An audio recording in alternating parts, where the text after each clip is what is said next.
It's required life. Yeah, required life. I like it at home. Hey, everybody, and welcome to the inaugural James Campion Talks to Really Fantastic Artists for the Underwater Sunshine Festival. And we don't know what we're calling this now, so that's what I'm saying. Anyway, my first guest, and I'm so excited to talk to him today because he's sort of the impetus for this. He got us off the ground and said, we really need to be doing more of this stuff, and he's doing a lot of great stuff. And it's our good friend, Brick Briscoe. Brick, thank you so much for being our first guest. Oh, I'm just thrilled to be here. Thank you for asking. You're welcome. I got a quick, I'm going to get right to some of the things we want to talk about because we want to make these things quick for the fans to listen to and kind of digest. But I love your bio because you do so many things. Your first paragraph is, Brick Briscoe is a songwriter, composer, performer, filmmaker, television producer, radio producer. Let's face it, he's a hyphenate. I love it. I didn't even write that, but it's fantastic nonetheless. So before we begin talking about your music, I just wanted to ask you, I know you're battling cancer. You're doing great, though. We talk about it all the time, you and I in private, but just let the fans know how you're doing, how you're feeling. Yeah, I'm still in remission, but I'm still in chemo. Actually, I have chemo on Wednesday. It's just for maintenance. It was funny. I bumped into a nightclub owner that I normally play at when we can play gigs. And she says, "Oh my God, you look great. Your hair is amazing." I haven't had a haircut since March, or whatever. So, but I think I'm like everybody else right now, whether I'm dealing with cancer or just the malaise of having to quarantine, you got these ups and downs. And, some days I'm just on top of the world. And some days it's like, oh my gosh, what am I doing with my life? Sure. And I have to ask you, how's the documentary coming? I'm going to be part of it. A lot of great artists that were in the festival and others are joining you to talk about how the music business is been affected by all this. How's that coming along?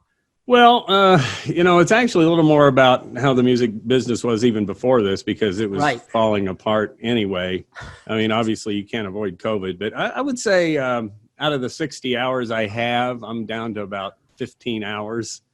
Wow. It's coming together. I had a light bulb go off in my head the other day, and I know what it's about now. So now it's just putting it all together. You know how that goes. You're a writer. All of a sudden you've got all this information, and then bang, 1 second, everything changes. I went back to square one, and now I see the light at the end of the tunnel now. Yeah, I always say a book reveals itself to you eventually. So I guess a documentary does it as well. It's the same thing. Editing's like writing anyway. You have all this information and you're just trying to put them in the right order like a sentence. So true.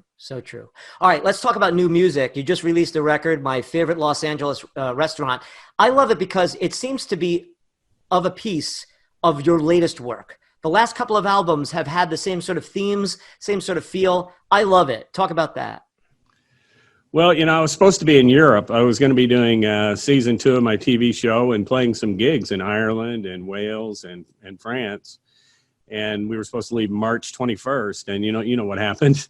And so I was going to make the record when I came back. And all of a sudden I realized I have all this time on my hands. And I started thinking about my career like everybody. What are we going to do? The bottom had dropped out of, everything that I do.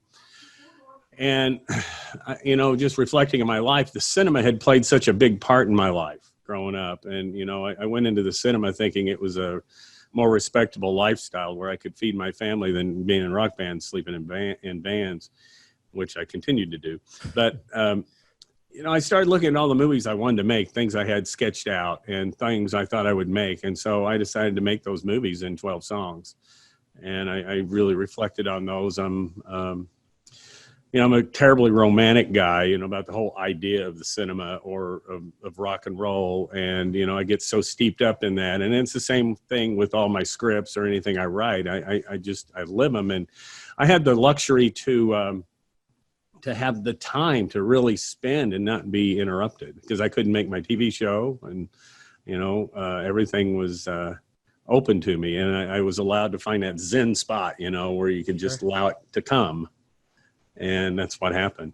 Yeah, I often say to a lot of people, even though it's terribly tragic what's going on now in the country and in the world with the pandemic, it afforded me months to really work on a new book project that I have. And sometimes when you're forced to do that, at least you can make lemonade out of lemons in a way, creatively. Yeah, well, I had all this energy all pumped up. I was going to Europe and I was going to be doing all this cool stuff. And Right. I just didn't, that energy didn't dissipate. It had to go somewhere, you know what I mean? And I wasn't going to just wallow around here in despair. And, I had to make the record to feel the despair. Now, an addendum to that record is a wonderful concert film you just shot. Thank We're going to see a clip from it. Before we talk about it, we'll talk about it on the other side. Tell me a little bit about the song we're about to see and the musicians and the venue that you're playing at here. Yeah, it's a good thing, being here in Southern Indiana for me, because of all the things I do. I get to know a lot of cool people, and particularly musicians. And, I'm surrounded by an incredible band who, the big part of being an independent musician is having people who are willing to play along. That also goes with venues and stuff and people who I do things with my radio show and my TV show. And so I asked the band, I said, dudes, we were going to go out. We were going to play in Chicago, go to New York, do all these things with this record, but we can't do it. So let's go to the most amazing place I can think of. And that's Thrall's Opera House in New Harmony, Indiana. Beautiful, beautiful little place. And let's play the freaking record.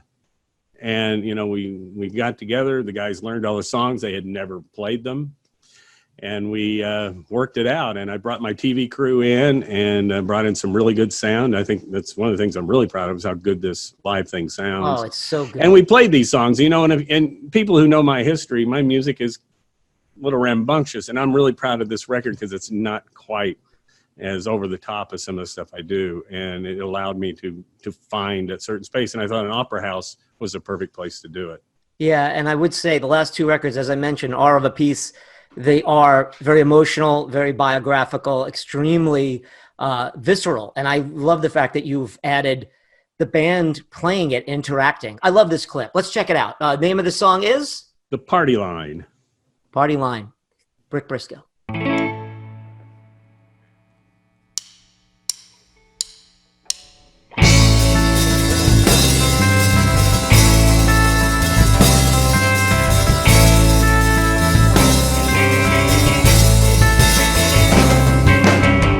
Did you mean to crowd me out standing way over there? How you gonna choke it out of me? It's hard to throw your drink on me when you're standing way over there. And I just wanted to hold your hand. I'm a sleepwalking fool with a house on a great big hill.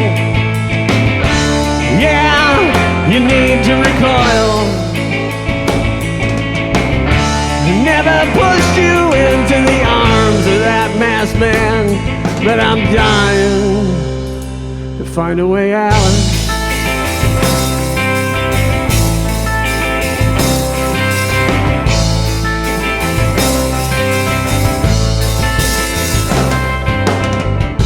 I'd keep it to myself if you'd slide right up in here.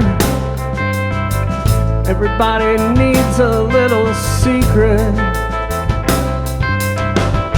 I'll keep it to myself if you'd slide right up in here. Well, maybe someday. I'm a sleepwalking fool with a house on a great big hill. Yeah, you seem to recoil. I never pushed you into the arms of that masked man, but I'm trying to find a way out. A fast hand up from fool to fool, anointed by the highest power. It was a ruse, yeah, it was a miscue, until the bellow exploded in our face.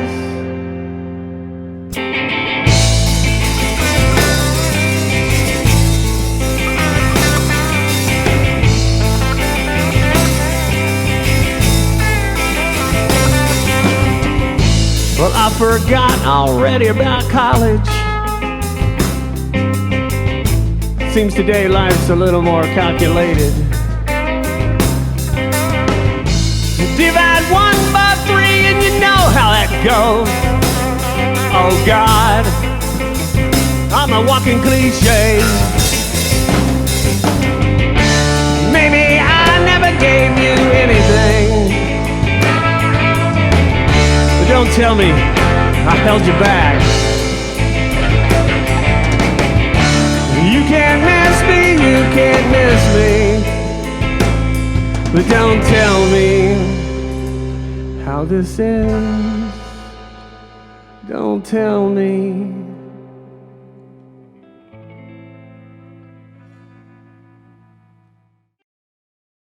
There it is, The Party Line, a wonderful concert film. Check it out. It's going to be out soon. I should ask you, Brick, where can people find this? It'll be at brickbriscoe.com and also on my YouTube channel. And there should be a link here somewhere and we can get to it. Sure. Talk about the band. Those guys are amazing. They seem to really be connected to you. How long did they play on the record? Have you been playing with them long? Tell us about the band. Well, the bass player and the drummer in particular, they've played with me for quite a while. They're more my Midwest band, but gosh, we've bonded so well. They actually played on the record on The Party Line. The guy playing the other guitar in this is a guy named Zach Evans, who's in a great band called Corduroy Orbison, who's from around here, and they're doing great work. And he was somebody that fit the style and our vibe, and so I had to ask him, and he's going to continue to do some live stuff with us. But cool. Corey Foles and Alan Clark III have been with me forever. And Alan Clark, the drummer, his dad was on my first record in 1978. Wow. That is so crazy? Cool. That is great. That is really, really great. So I guess I should ask you now, it's so tough now talking to artists, live artists such as yourself, because there really isn't those venues right now. Some artists are going out doing small sort of hybrid fans, but virtual. What do you have in the dive? I know you're working on new music, which is great. So tell us about that. Well, one thing we are going to do, we're going to do some more concerts like this. I'm lucky I have access to the equipment, because of my job, my life. We're going to do it in some surprising venues, and that's going to be fun. Different styles of concerts, not going to be the same material. But I'm making a new record to come out. It's a banner year for me in January. And you won't be able to tell this, but I'm going to turn 60. And I'm releasing a record on my 60th birthday. And, you made it. It's already done. Really? The album's finished? Yeah, well, I mean, I got to mix it and stuff, but yeah, it's all. Is it about your life, getting older, playing for so many years since the late 70s? I'd say it's about each era in my life. Hollywood will be in there, and New York City, and Long Island, and Seattle, and Chicago, and Petersburg, Indiana, where we are right now. Right. Well, you look great. You sound great. I don't want to make like you and I don't talk all the time, because we do. So I can't wait to talk to you again, not in this venue. But thank you so much for being our first guest. For your honor, I wore the very first Underwater Sunshine shirt because you were an alumnus. I met you doing the Outlaw Road show. As everyone knows, I do the podcast Underwater Sunshine with Adam Duritz of Counting Crows. And that's how I met you at Adam's place during that. And we've kept in touch. Your kind words and support during my dad's sickness and eventually passing away, and everything that you and I have talked about over the last couple of years with your illness, and of course these wonderful songs. It's been. Well, I don't just love you. I love everybody involved with the Underwater Sunshine, and even going back to the Outlaw Road show, because I think about the people who I'm still in touch with, and musicians. We become friends because of intense things, and we don't have to see each other. And then we get together and we're all so close. All of a sudden, guys like Dan Nicklin, David Mirabella, just incredible amount of guys. The guys in Skunk Mellow, it's created a great environment for me to meet so many young, interesting artists and people who care about music like yourself and Adam and Barbara and everybody involved. And I couldn't be more blessed. And I just hope our relationship continues no matter how it is. Yeah, agreed. Amen. And much thanks to Barbara and Lindsay and Danielle and Katie and everybody from Underwater Sunshine. This was their idea too, so we're going to try to keep these going a couple of months, see how it goes. A couple of these a month, I should say. And but Brick, you're the first guest, and I thank you. Continued success. Cannot wait to hear the new music. And now I'm sure people can watch this anytime because it'll be up on our site or YouTube. But for the purposes of when we first launch this, when will the concert film be available? The day this goes out. Oh, man, I am honored. All right, buddy. But continued success and good luck and good health. I'll talk to you soon. Brick Briscoe. I love her anyway. Oh, I love her anyway. She told me I do, so I must.